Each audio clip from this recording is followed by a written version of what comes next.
Bienvenue sur la chaîne du Traqueur de livres. Salut, bienvenue sur la chaîne du Traqueur de livres. Aujourd'hui, je vais vous parler d'un roman historique, Le Médaillon d'Émeraude, Anne-Sophie Lebris, les éditions Adorables. Anne-Sophie Lebris est née en France le 24 janvier 1969 à Mont-de-Marsan. Elle étudie au lycée Charles d'Espiau. Elle fait une école de commerce, puis travaille dans les grands groupes où elle apporte ses compétences, son énergie, son peps. Elle trouve quand même le temps de faire 3 enfants. Depuis 2009, elle travaille avec son mari dans l'entreprise familiale. Son premier roman, Le Médaillon d'Émeraude, est un roman historique. C'est un auteur que j'ai pas encore rencontré, mais avec lequel j'ai pas mal échangé. Elle a la gentillesse de m'envoyer son premier roman, et je l'en remercie parce que j'ai passé vraiment un bon moment. Le Médaillon d'Émeraude d'Anne-Sophie Lebris. Nous sommes à Bordeaux en 1150. Le mois d'avril est glacial. Les rues sombres et froides de la ville sont des nids de faquins pour une jeune femme de 19 ans. Emma a quitté sa maison, ses proches et bientôt son pays. Elle doit fuir ce qui a été, pendant de nombreuses années, son foyer, son antre, sa protection. Sa vie est en danger. Celles et ceux qui en ont après elle ne reculeront devant rien. La mort de celle qu'elle chérissait a libéré les haines et les frustrations accumulées. Sa protection n'est plus. Ils ne reculeront devant aucun crime pour s'accaparer ce qu'ils estiment être leur dû. Sa seule chance, quitter son pays et rejoindre l'Angleterre. C'est là que son père se trouve. Cet homme qu'elle n'a jamais connu, dont elle attend tant. Pour cela, elle doit trouver un moyen de transport pour rejoindre l'Angleterre. Alors qu'Emma arpente les rues, en se demandant où elle pourra dormir ce soir, elle est violemment agressée par des ivrognes pleins de vin et de haine. Alors qu'elle pense subir les pièces d'outrage, un homme surgit de la nuit et lui vient en aide.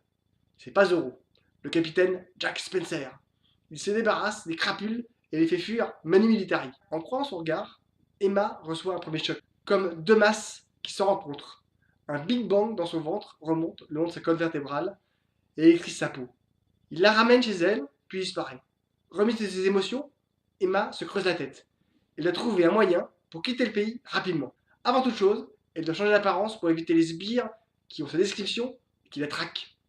Et si on tentait le coup, des ciseaux, un bonnet, des bandes de tissu bien serrées pour camoufler certaines spécificités bien féminines, et la voilà, devenue jeune homme.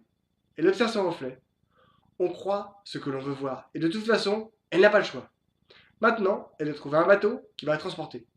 Elle finit par trouver son bonheur. Ce sera le Maria Elena qui part pour les Indes orientales. C'est Maître Brix qui l'a fait signer comme mousse. Pour lui et tous les autres marins, elle sera Tom Sauveur. Quand elle découvre qui est le capitaine du navire, elle manque de prendre les jambes à son cou. C'est le capitaine Jack Spencer. Son déguisement semble la protéger. La vie à bord n'est pas de tourpeau. Emma travaille d'arrache-pied. Vivre dans un espace clos, rempli d'hormones masculines, n'est pas chose facile. À bord, il y a des règles immuables. La première d'entre elles, obéir aux règles. Emma ne les connaît pas. Quand elle découvre que Pierre, un jeune mousse, est martyrisé par un marin, elle sort de ses gonds, prend son couteau dans une main et se précipite vers le marin en question.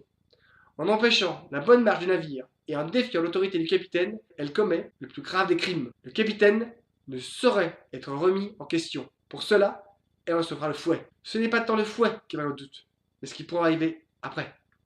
Emma demande à garder sa veste. Le premier claquement retentit sur le pont.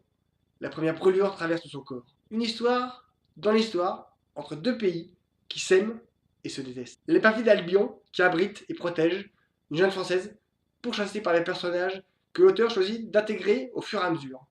On apprend petit à petit d'où vient Emma et sa vie d'avant. C'est une époque complexe. L'Angleterre vit des bouleversements. Elle est traversée par un rigorisme dur et brutal, avec Cromwell qui terrifie et écrase. Un gros travail de recherche pour placer les différents personnages dans des réalités historiques que l'auteur nous fait revivre avec justesse. Un réalisme très juste avec des personnages prenants. Une jolie rencontre avec des hommes, des femmes, des enfants, très attachants, et un beau voyage à travers l'histoire. Emma, alias Tom Sawyer, est une jeune femme éprise de liberté, élevée dans la culture du mot, l'ouverture d'esprit et la curiosité. Elle est femme jusqu'au bout des ongles. mais n'hésite jamais à se mettre en danger quand elle voit pointer l'ombre de l'injustice. Une belle histoire d'amour que l'auteur choisit de placer dans une période historique pleine d'aventures et de rebondissements. C'est un roman agréable à lire, une belle histoire d'amour, un joli roman historique à lire et à manger comme une chouquette. Lisez, likez, commentez, partagez, pas autour de vous, abonnez-vous, mangez les chouquettes. À bientôt, salut. Le Médaillon d'émeraude, Anne-Sophie Lebris, les éditions Adorables.